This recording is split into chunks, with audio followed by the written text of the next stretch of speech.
Hey everyone, it's Andre here. Before we dive into today's episode, please note that the content shared here is for informational and entertainment purposes only.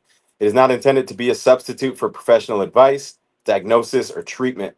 Always seek the advice of your healthcare provider or other qualified professional regarding anything that impacts your physiology.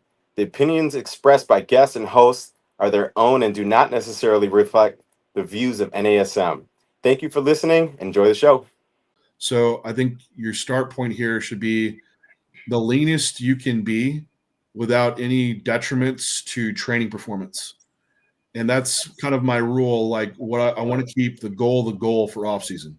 The goal, right?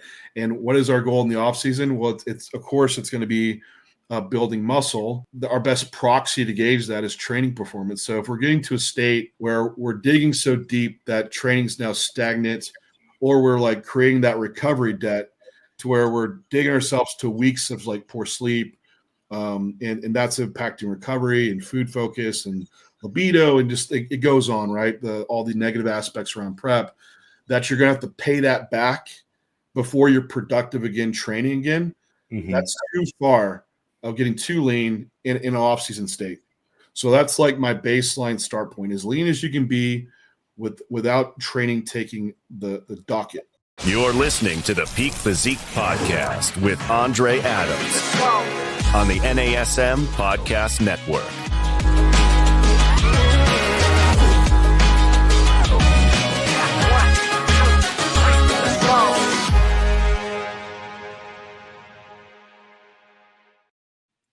Hey guys, welcome back to the NASM Peak Physique Podcast, where we explore the science and strategy behind elite physique development. I'm your host, Andre Adams, NASM Master Trainer and IFBB Olympian athlete.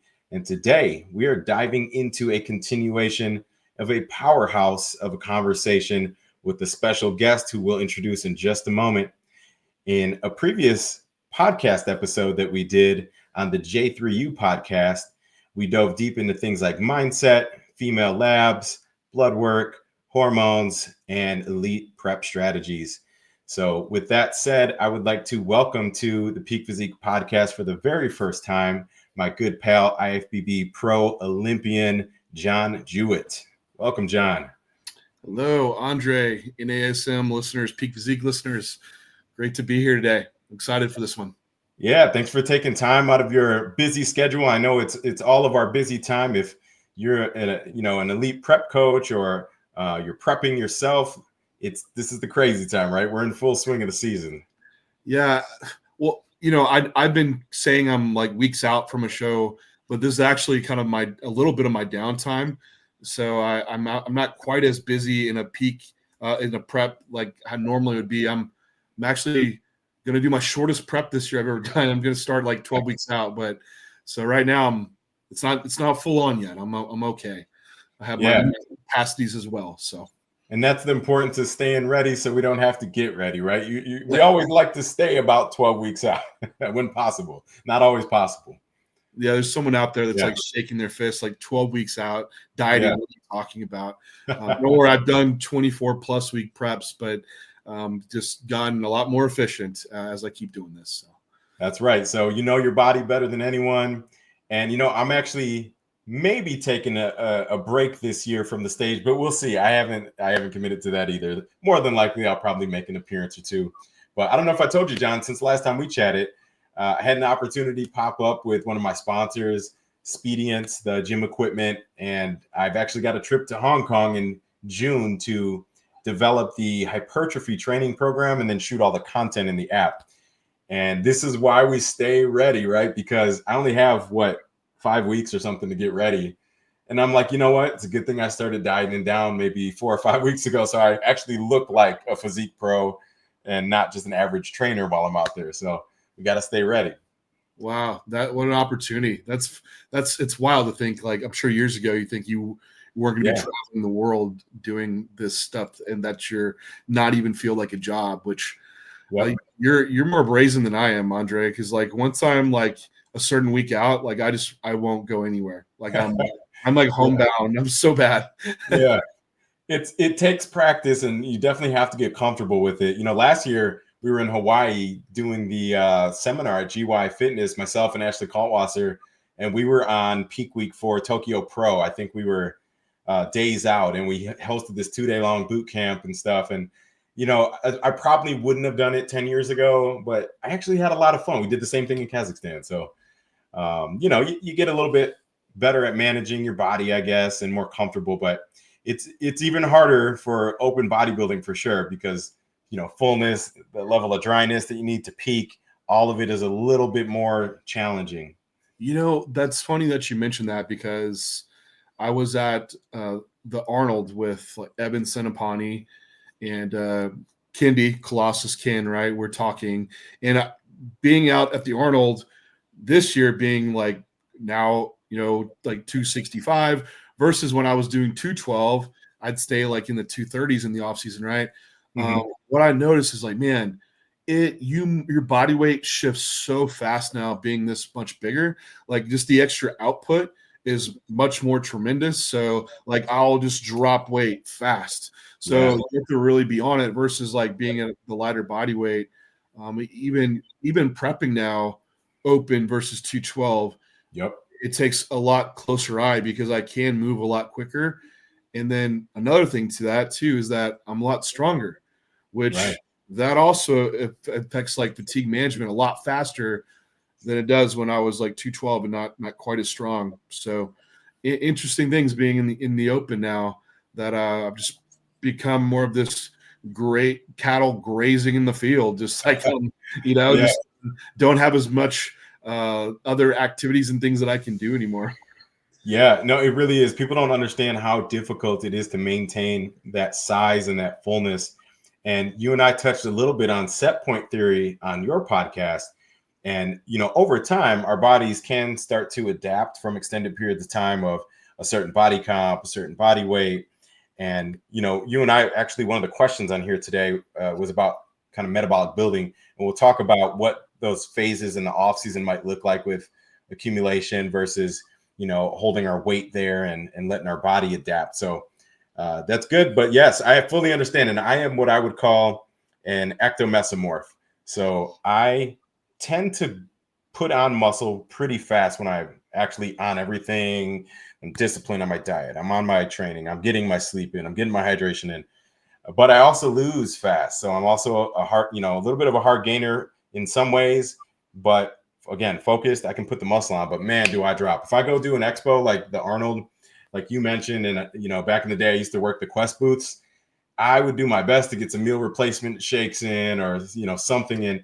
No matter what, it was like a guaranteed 8 or 9 pound drop when I get home, and it used to drive me nuts. So I feel your pain on that one, brother. I need to let my wife Renee coach me when I travel.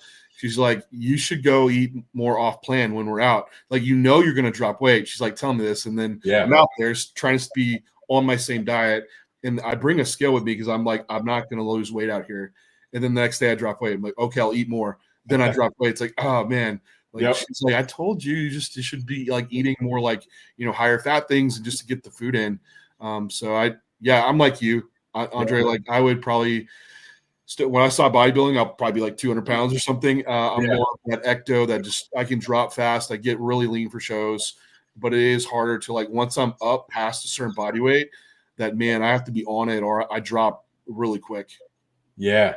And, you know, one question, if we have time at the end, a lot of people that struggle with this same thing ask about things like myostatin and follistatin, right? FS344. So if we have time, I want to circle back because that's a really good conversation of holding size. And if you guys were able to catch our first conversation, we're going to continue that and go even deeper into the tactical side of elite prep.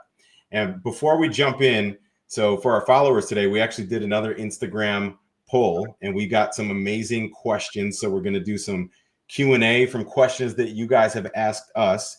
And it's going to be a juicy one. There's going to be some pretty tough questions in here. So John and I will both weigh in from both, you know, an applications-based standpoint and also, you know, an educational and risk management standpoint, depending on the questions.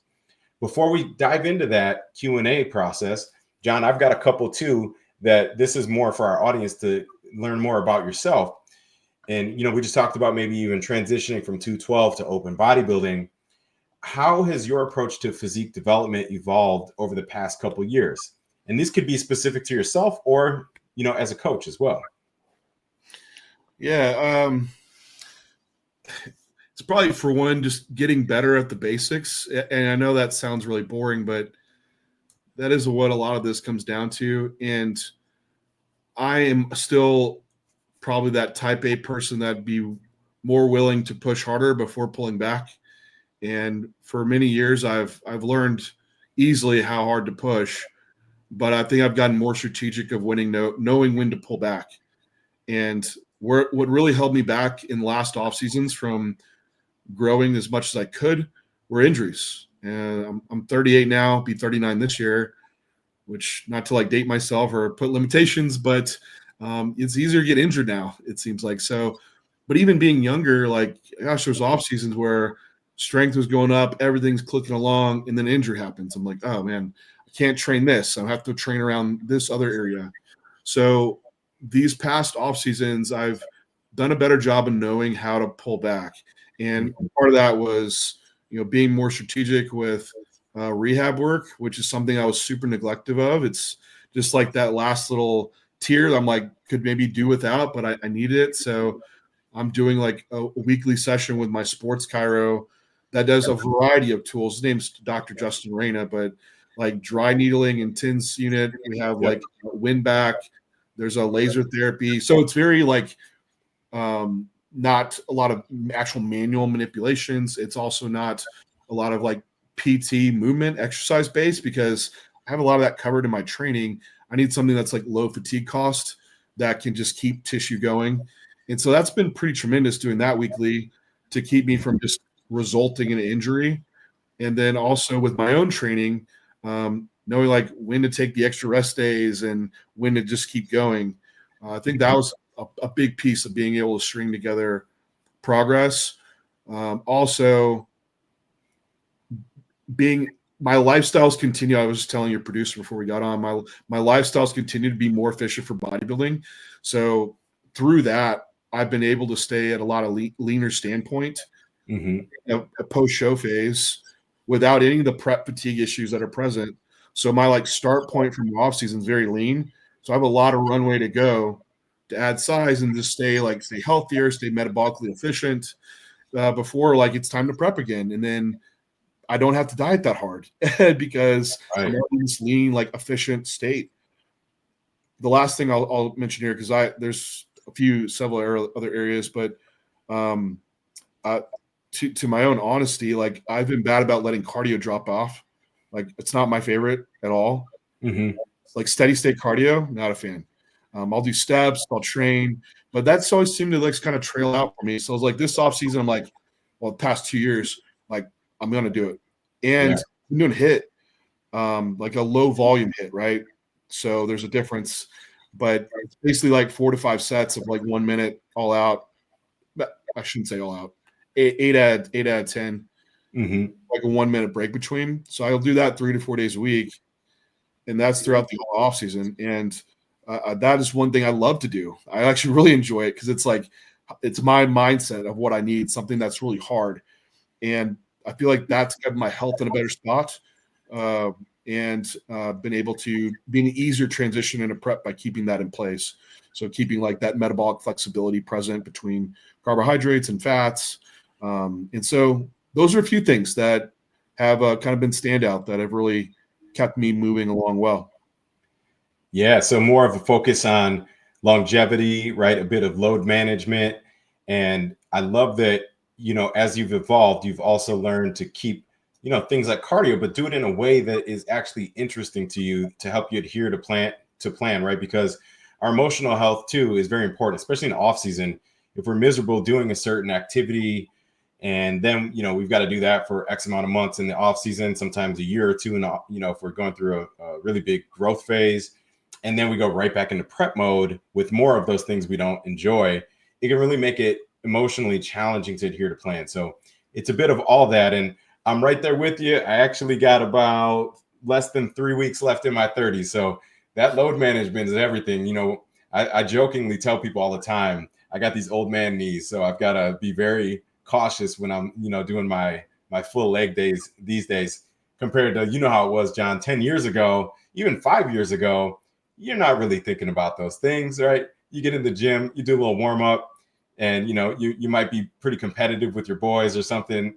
And definitely when I was younger, a lot of ego lifting. Fortunate enough, knock on wood, I never had a major injury, a little nuisance nagging things here and there. But now as we get older, we got to take care of our bodies so we can, continue to make progress, make gains, and then hopefully sustain these physiques for years to come. Yeah, I powerlifted for a long time, from when I was 16 to like about 26. And the whole idea, right, is to move as much load as possible and be as efficient as you can to do that. Now in bodybuilding, it's almost become as inefficient as possible to move the lightest load to get a stimulus, right? Yeah. So it's like every time I'm in the gym, it's like, how can I move this almost really more inefficiently to challenge the muscle more? And like through this, it's like I'm not nearly as strong as what I was when I was powerlifting by any means.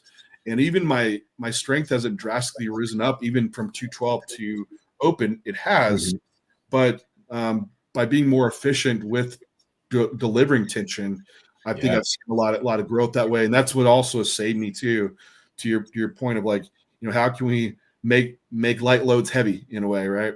Yep. Yeah. Lee Haney said it best back in the day, John, where he said, live smarter, not harder.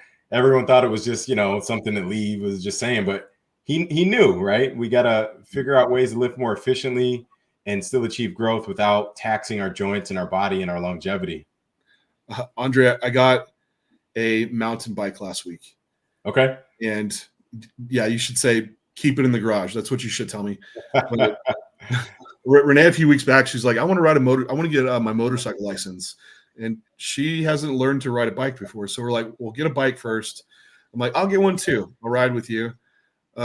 Day one, I'm like, well, I like doing HIIT cardio. I'm going to do sprints on this mountain bike. And then I get off and I'm like, I think I just tweaked my hip flexor. This past week has been like hard to walk. I'm good now. It was actually a minor thing. But in the moment, I'm like, what am I doing? Like, you're like unfunctional as a bodybuilder. But I was trying to do some fun cardio. I just jumped into the deep end too quick.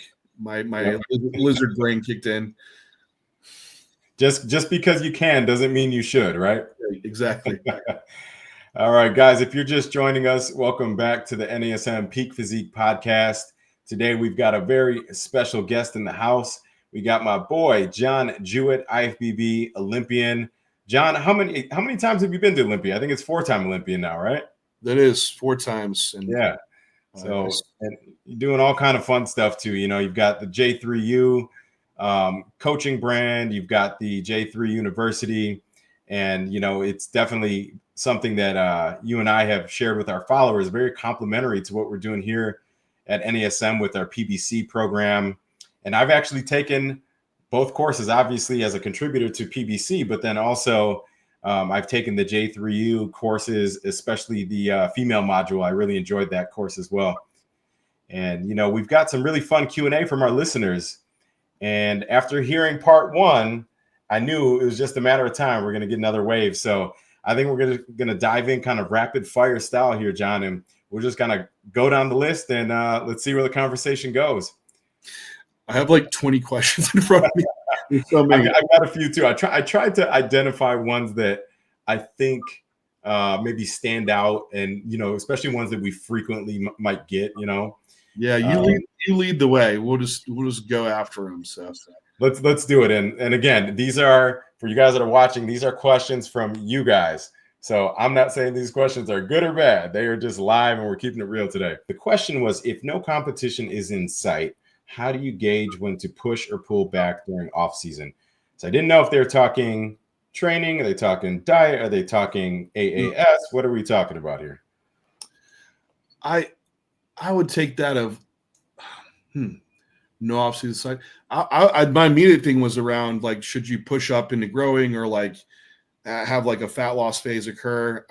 Is that how you read that, or maybe a mix?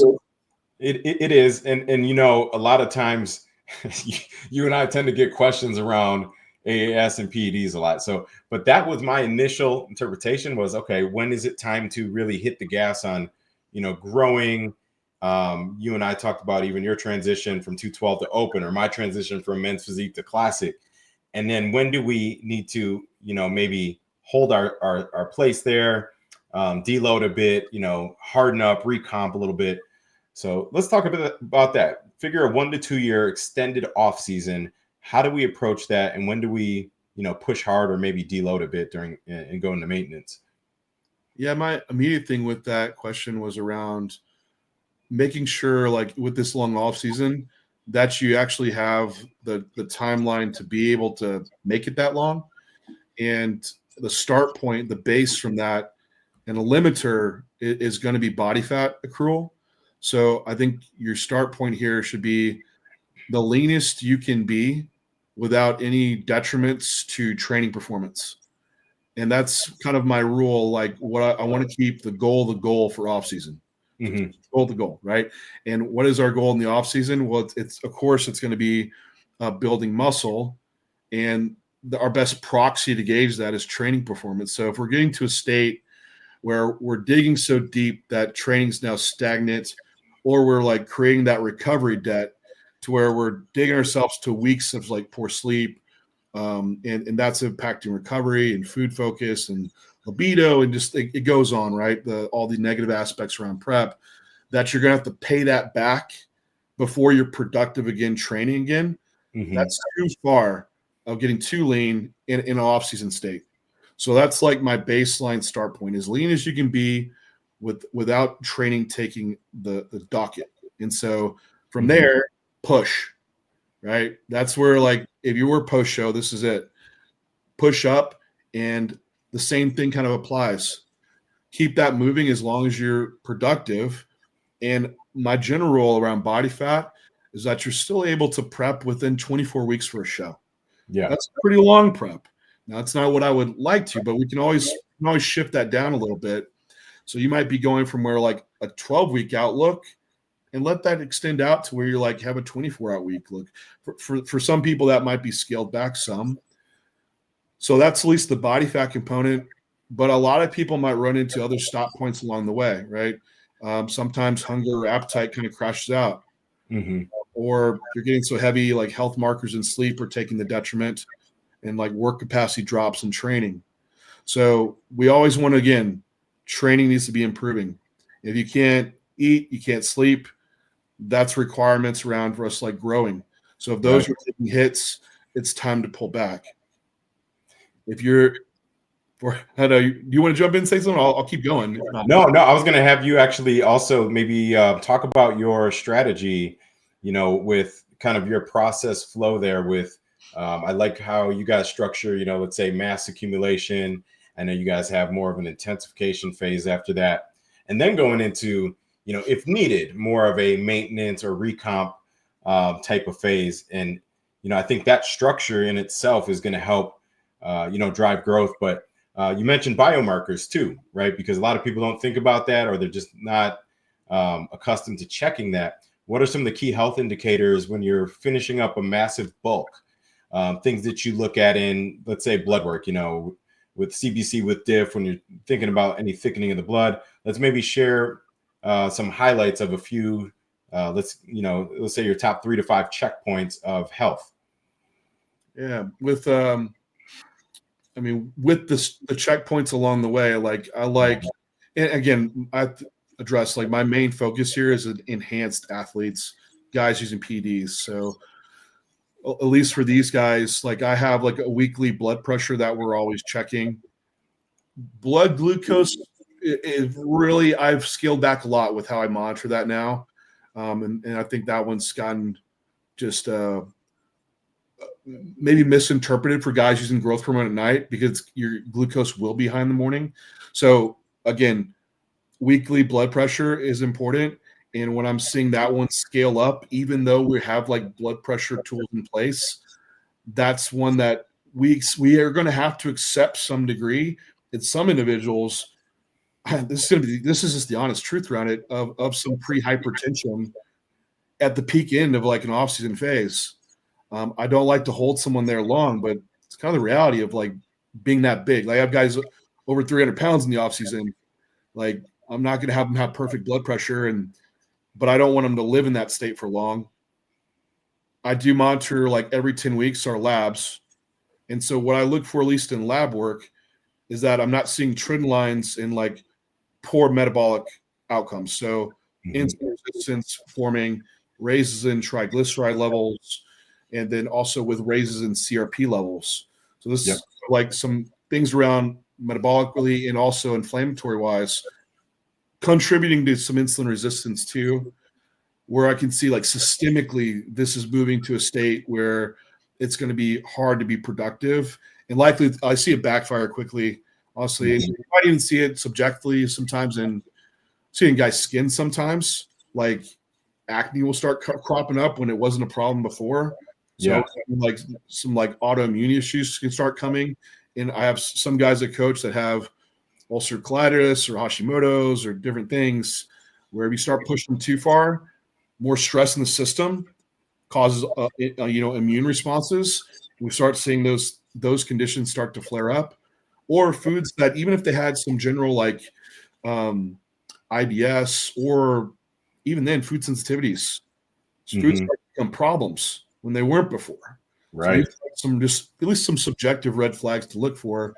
But the other markers, like we're mentioning labs, like the A1C trending up, the CRP levels, and just in general, pulling CBC, CMP, lipid, and looking over those is just the baseline markers to look at. But if I'm seeing everything trending in that direction, that's when we're like, all right, we don't have much time left here. We should probably do something about it.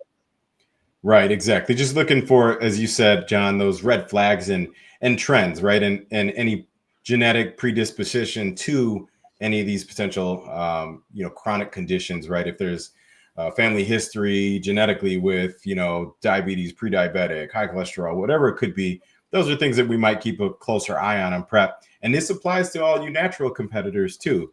Obviously by, enhancing, we definitely have more risk involved, right? More things to manage, more biomarkers to review and that sort of stuff. But by all means, even, just the stress and strain of prep on a natural athlete, you can still throw a lot of these systems out of whack. And to John's point, there's also a lot of preventative things that can be incorporated. And of course, we also like to have that mandatory to, have a collaborative approach with your medical team as well. But things like angiotensin too. So John, I think you might have had a YouTube video on this a while back, but I know it's a little bit sidetracked, but there's preventative things, right, that we can add in, like telmisartan to, address these when we know that this client might be, at risk for like high blood pressure or high aldosterone and things like this. It's funny now, Andre, that you bring these things up and people are so accepting to use them now, because before the past, like you'd be a bodybuilder taking 5 different drugs, and if you said a blood pressure medication, they would fight you tooth and nail. Like, no, I won't take a blood pressure medication. Yeah, now it is much more accepted. So yeah, some major, like at least preventative measures or even interventions that you might need to with your medical provider, like around a blood pressure medication. Telmisartan's been a popular angiotensin receptor blocker used, has some other like insulin sensitizing aspects around it. Just using ARB, gosh, there's so many benefits. Your main issue, like where do you see bodybuilders die? And it's like the first thing is like heart failure. Right. And a lot of that is blood pressure related, or it can be like cardiac remodeling. And a lot of that is directly from angiotensin. And it can even be occurring even if you don't have high blood pressure. So addressing it is one of the greatest preventative measures, I think, as a bodybuilder. I am more of a proponent of using lower dosing prophylactically, but and then building up from there as we see like actual health markers change. So I have individuals that will also have like pretty big elevations in resting heart rate. So we'll see a combo of there's telmisartan or a beta blocker like nebivolol. That one, I saw a question about alpha-1, beta-1, beta-2 receptors. So nebivolol beta blocker that doesn't affect metabolic rate nearly like some of the other ones. Statins I have a lot of guys that they're genetically predisposed, like having really high LDL, and even looking at like lipoprotein little a or their ApoB levels. And that's still guys that should take the measure. And that's tried supplements, tried everything, right? And that needs to be in place. And then I have other individuals that have like family history of diabetes, and like you try to take them up in body weight and food, and it's like, gosh, A1C starts getting way up there. And so metformin needs to be in place, or not medication wise, but berberine. I know now we're seeing like a lot of GLP-1s and a variety around that. There I'm not going to go to the rabbit hole there, but I'm going to leave it at that. So yeah, there could be blood pressure medication drugs, lipid management drugs, and also glucose management drugs that are in place. So kind of the big prongs that I would say you're going to see in enhanced bodybuilding that might need to be there to help you keep extending that off-season phase and let that not be the roadblock for you. So these are tools to extend your ability to keep massing, not limited means. Yeah. And in the off season, John, I think a lot of people get that mixed up, right? They end up going way harder on everything, right? Their supplementation, enhancements, their training, their everything, and kind of run their bodies into the ground so that by the time it's time to actually flip the switch for that 20-week prep, their health is in an extreme place. It's in a horrible place to start prep. And as you said, that could create a roadblock of getting back on stage, for that particular season. So we got to make sure that we're also addressing these things. If medical interventions or other things are necessary, that off season is the time to really gather yourself, get your, all your health markers in order before you start your prep.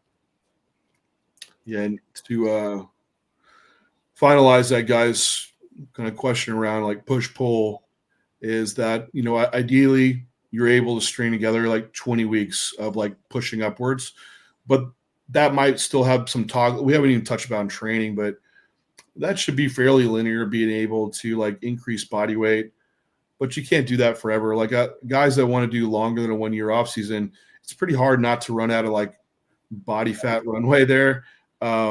It's easier to, I should say. And so like to your point, Andre, like you might need the next time you're going to do your deload, you hold the body weight for a bit, drop off some fatigue. You might need to do like a mini cut phase before you move that back into pushing up. So it could be like a 4-to-1 ratio of like massing to cutting, or a little longer depending on who it is. But if you spend like 20 weeks massing, you might need to have like 6-8 weeks of like cutting, and then kind of repeat that cycle for the next time. And that already adds up to like you're getting yourself over a year, and that might be running into your contest prep from there. Exactly.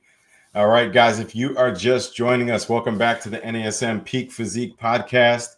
And again, we've got an amazing guest on, my good buddy, John Jewett, IFBB 4-time Olympian and creator of J3U University. And we're taking your live questions that we got from our Instagram poll. And we're going to keep it going, John. We're going to try and squeeze as many of these in as we can. I'll take this next one, and then I'm going to kick the following question to you. Next one's an easy one, kind of a quick hitter. Managing fasted training / cardio in a deficit. And if you must train fasted, how to avoid muscle wasting. And this is a common thing that we run into with our athletes. And sometimes it's schedule driven, right? It's the only time that they can get to the gym. Sometimes they have to combine fasted cardio and their training and then get ready and go to work, right? Maybe they don't have cardio modalities at home. So one way that, I usually advise our athletes is, when possible, I do like to break apart my fasted cardio and my training. Not always possible. In the scenario that it's not possible, we could choose to do some fasted cardio, get our pre-workout meal in, fuel our workout. We don't want to be definitely training high intensity unfueled, right? For one, we're just not going to be able to produce a very effective workout. And for two, we're going to be catabolic, where we're actually in muscle protein breakdown, right? We're not inducing muscle protein synthesis. So ideally in that scenario, it would be some cardio, pre-workout meal, finish your training, post-workout cardio, if applicable, and then post-workout meal, and then go on about your day. But again, in a perfect world, I do like to break them apart, right? There is going to be some, I would say, possibility of muscle wasting if we're doing too much. especially if we're in a fasted state. And for me, on my trouble areas, my chest blows up. If I look at a bench press, my chest grows an inch. I wish I could say that about my legs, right? My legs, I have to work hard. When I went to Classic, I had to train my legs 2 to 3 times a week. And at least one of those days had to be super heavy weights, super heavy squats, super heavy deadlifts, high volume the next one, right? So I think, just making sure that we're fueling those kind of workouts. We definitely can't be training something like heavy leg day fasted. So I like to actually break them apart, though. I don't like doing high amounts of cardio on those weaker parts that take more time for me, more recovery for me to repair and grow. Again, this isn't always possible, but if you can break them apart, that's better. Sometimes, depending on the person's schedule, it might even be more appropriate to shift it to later in the day. And then you're going to run into even weirder stuff, John. I'm sure you've had clients like this where, let's take nurses or truck drivers that are on, 12. So I've even had doubles, people that work 16 hours unexpectedly. They're probably not going to sleep for 4 hours and get up and do an hour of fasted cardio and train. So you have to be a little bit flexible and creative on how you structure it. Break them apart when you can. Always fuel your workouts. And then supplementation wise too, right? If it's an enhanced athlete, timing is everything, right? So they could choose to time things that would peak out during their fasted cardio. Even your basic supplementation like L-glutamine. And you'll hear people argue, well, it's not truly fasted if you've got any type of amino or glutamine. But if you're prone to muscle wasting, these are things that you might want to consider just to support your lean mass. And I would also, if you're a very hard gainer, fast loser, structure your cardio so that you probably are doing the boring stuff, low intensity or moderate intensity, steady state, or shorter rounds of HIIT cardio if you choose to do HIIT. So you're still getting the nutrient partitioning benefit, but you're not taxing and really, breaking down muscle tissue and converting into glucose. So there's ways to avoid it again, and just kind of manage how much muscle breakdown we're getting there. John, are there any other strategies that you like to employ for, again, some people don't have this issue, right? Some people, you can throw an hour and a half of cardio at them every day, fasted, and they don't lose muscle. But I think the majority of people will tend to muscle waste after a certain point. So, what's kind of your maximum per cardio session that you like to advise your clients? Is it 45 minutes? Is it 60 minutes? Yeah, I know there's could be a lot of debate around fasted cardio, and that it's no other advantage beyond fed state cardio. And for the most part, I think you can make a very good argument on that. From an anecdote, I've gotten peeled out of my mind not even doing cardio, and so that's just managing the deficit well. And really, with bodybuilding, that's kind of what it's about, like being able to train optimally and create the deficit as easy as you can. So now, where do we usually train? Well, usually in the fed state, right later in the day. And ideally, you want your cardio in a separate spot. Most of us have to do it maybe in the morning. And so that just fits a lot of people's schedule well. If that had to fit your schedule and you do it, I think importantly, hydration would be key to being in a less like catabolic state. So fast doesn't mean without water. At least get some water in place. And then, I've done really long duration morning cardio before. And the point to where you can feel when you're starting to kind of bonk in it and fatigue's just really jumping up. And a lot of people, I find that 30 minutes, it could go a little longer, but not by much. I usually don't like to put in longer than 30-minute sessions. Mm-hmm. If I can break it up more frequently, like from there, then I will. So like 30 minutes in the morning, and then we can start adding increments post-workout from there. And then if I can get in a third session of a smaller time amount, I would, if that's schedule permitting. But like truly, it's just about burning calories here. Like I don't think there's a massive advantage to like a fasted cardio. I think even less to a degree for a natural athlete.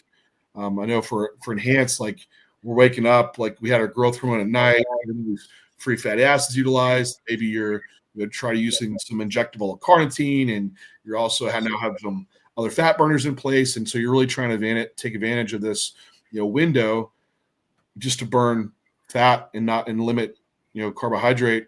But again, like if you think of the whole day, like even if we did 2 hours of cardio, there's still 22 hours of the day. So it's not as impactful as like your total daily activity that where you're going to be burning a majority of your calories. So I just want to get everyone's mind, like, don't put overemphasis on needing it to be fasted cardio that like, couldn't drink, like Andre suggesting, like some amino acids during to maybe offset anything that could be like muscle breakdown. Or even if you have the schedule, like train after meal one, then you do your cardio later in the day. Like that could be very well acceptable. But to your question, without me just rambling on, Andre, of like, yeah, 30 minutes is kind of like the general thing that I go with for cardio durations, then letting those cardio be less eccentric components so it doesn't create more localized fatigue. So like the step mill, the pounding, the eccentric component of that, I try to opt for like the elliptical or a bike, something like that, over using step mill. However, small individuals without a lot of muscle mass, or bikini ladies, sorry, and just being a female and having like better ability, like for endurance adaptations and better at maintaining tissue than guys as well, they can get away with it. They can do like pretty high volumes on legs and then also recover from step mill that is kind of the requirement to output enough that they might not be able to get off like a spin bike. But right, as a first default, that's my go-to, like, yeah, elliptical or a spin bike, and then like limiting it to 30 minutes. Okay. Yeah, no, and I agree. You'll see some very ridiculous protocols. John, you and I have seen some horror stories where it's 2 hours of cardio a day, and it just doesn't make sense, right? Really, what that tells us is you didn't have a productive off season. Or you're picking a show that's maybe too soon if you need to do 2 hours of cardio every day. Now, I never say never. There's always an extreme situation that something happens, but that is very, very unlikely and not optimal in any way. So we try to avoid that. But to John's point, focus on total daily energy expenditure. Make sure that you're hitting your deficit. Look at your cardio in terms of weekly cardio and total energy output. And, I do like keeping a small amount in, whether it's, before meal one or later in the day, just for the nutrient partitioning benefits so that my body's using my macronutrients in a more optimal or more efficient way. John, here's a good one. We've all struggled with this before. It was managing sickness on prep. So specifically cold or flu protocols. And I'm going to just kind of delineate a couple things here before I have you chime in. And, basic rule of thumb, if the symptoms tend to be above the neck, let's talk about like, stuffy nose or throat, runny nose, that kind of stuff. Typically, light training is okay, right? Assuming there's no fever, no, more severe condition. But if symptoms are more below the neck, we're talking like heavy upper respiratory infection, we're talking chest congestion, there's a fever present, then we're normally going to tell you to rest, right? And a lot of people try to tough it out, right? We're warriors on prep. A lot of people try to tough it out and push through. It's the worst possible thing you can do because your body needs that energy to heal.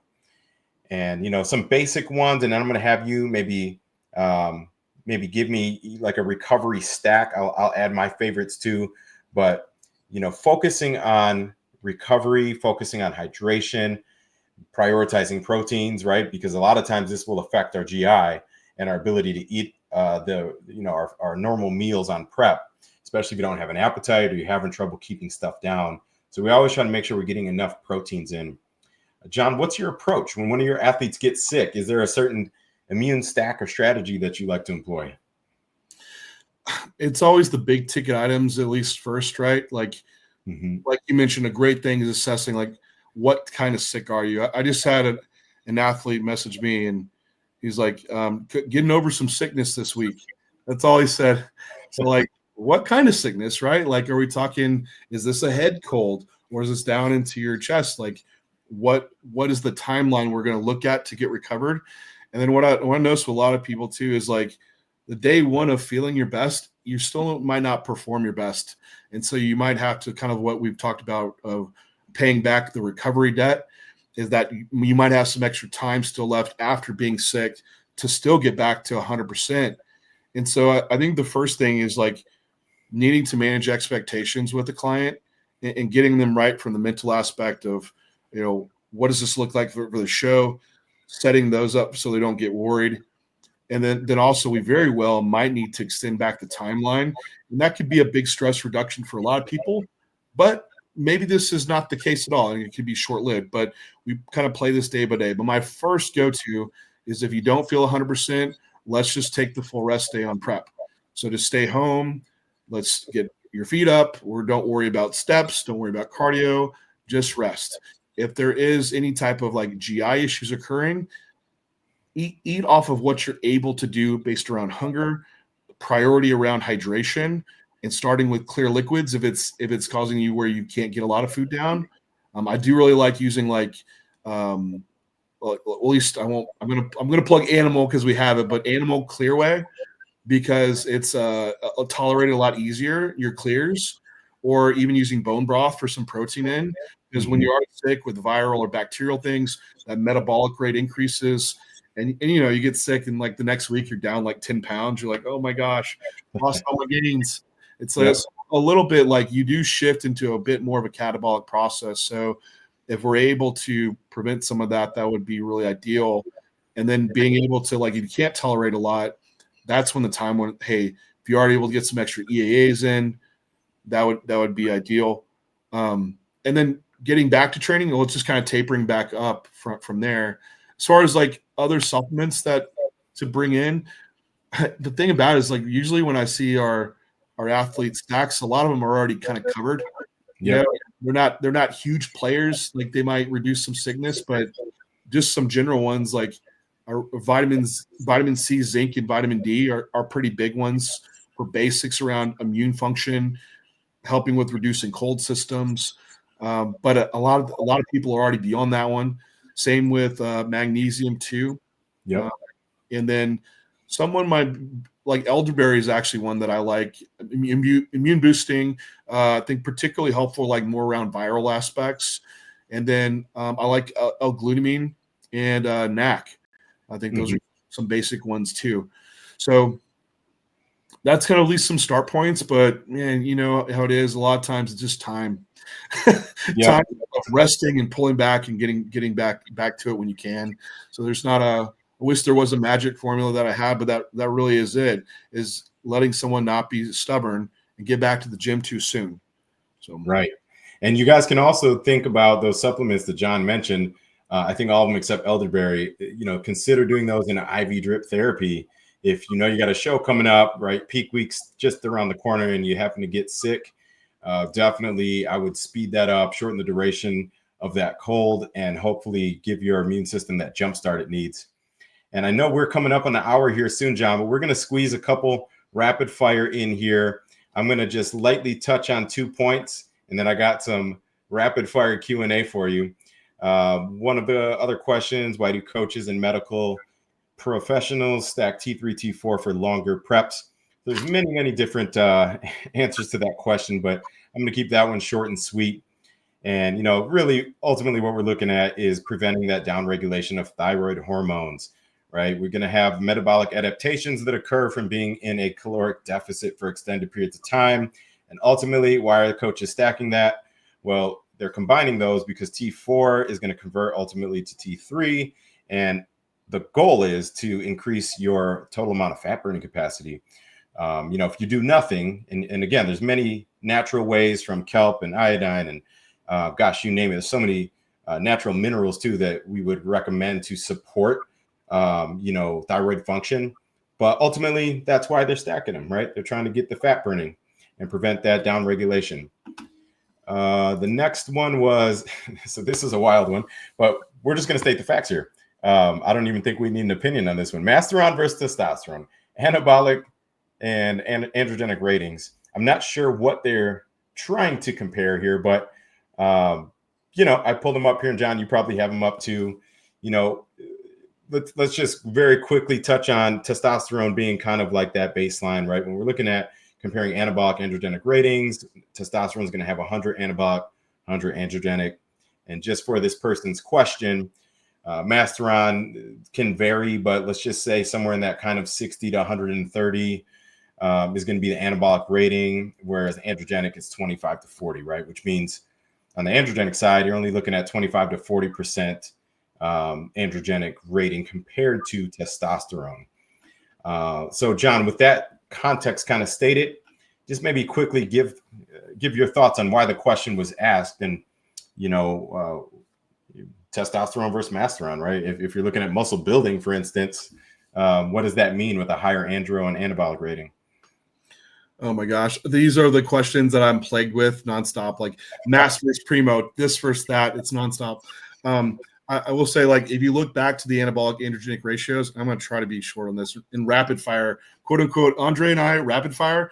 That we are slow answers, I guess.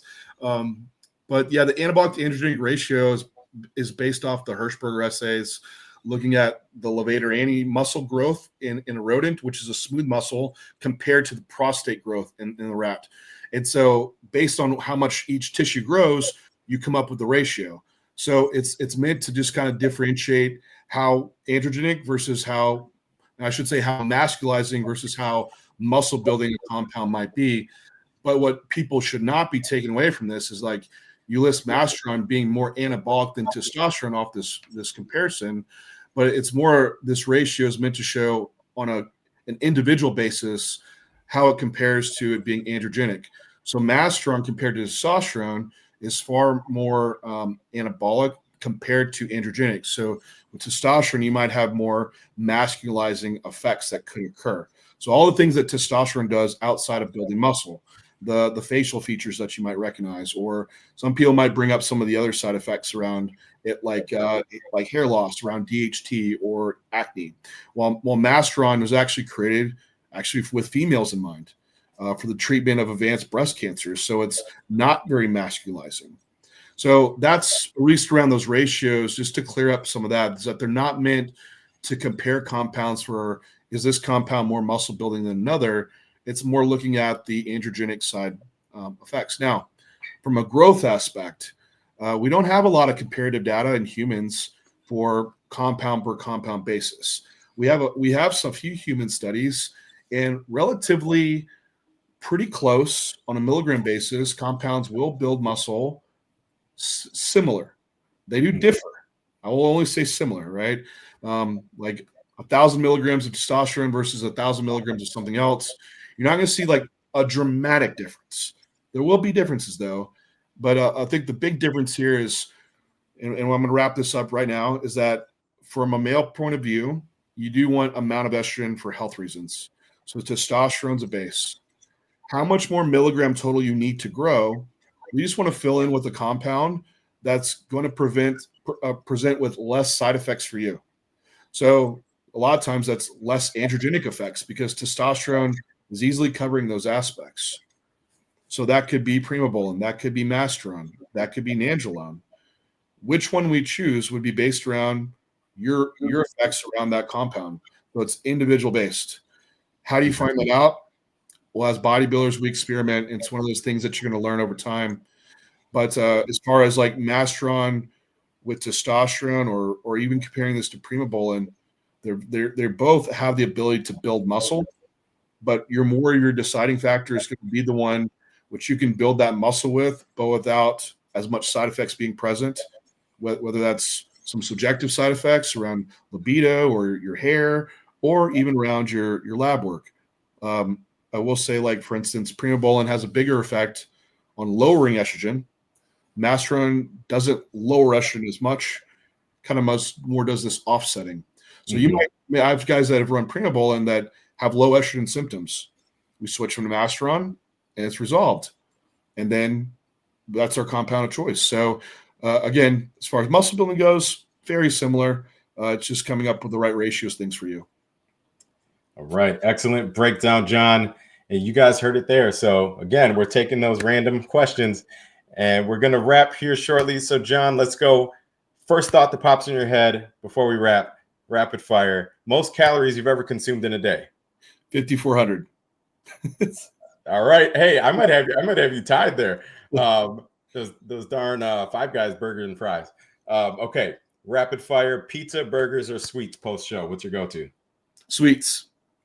And then top 2 to 3 bodybuilders of all time that you looked up to, who inspired you when you were coming up? Flex Lewis, Dorian Yates, and Ronnie Coleman. Yeah, buddy. Hey, we're in some good company there. All right, guys, thank you so much for joining us, John. As always, incredible insights. And I know we still got a huge list. I think we're going to need to continue our mini series in the future here. For those of you that want to continue learning, John, let's show them where they can find you on Instagram or, your personal website. Yeah, I'm most active on Instagram, so @JohnJewett3. I also have a YouTube channel. Just search John Jewett.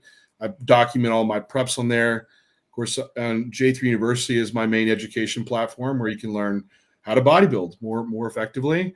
And then we also have a J3 University YouTube channel and podcast where Andre's been featured, gracious enough to come on. And we, just like us today, we just share all about bodybuilding, off-season prep, and you name it. We talk about it all, and even the things that some people won't talk about. So that's right.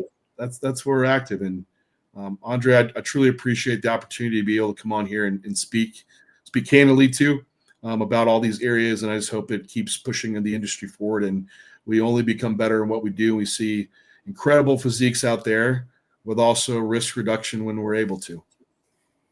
John, you're truly an inspiration. Keep doing what you do. Guys, you know where to find me, Andre Adams Official on Instagram or Team Adams _prep. You can also visit me online at andreadamsofficial.com. And if you're serious about leveling up your knowledge of physique coaching, definitely check out some of John's stuff, J3U, and right here, NASM, the Physique and Bodybuilding Coach course, the official certification of the NPC IFBB Pro League. And it's about mastering these advanced principles and producing better and safer client outcomes. Guys, thank you all so much for tuning in. We will catch you next time on another episode of the NASM Peak Physique Podcast.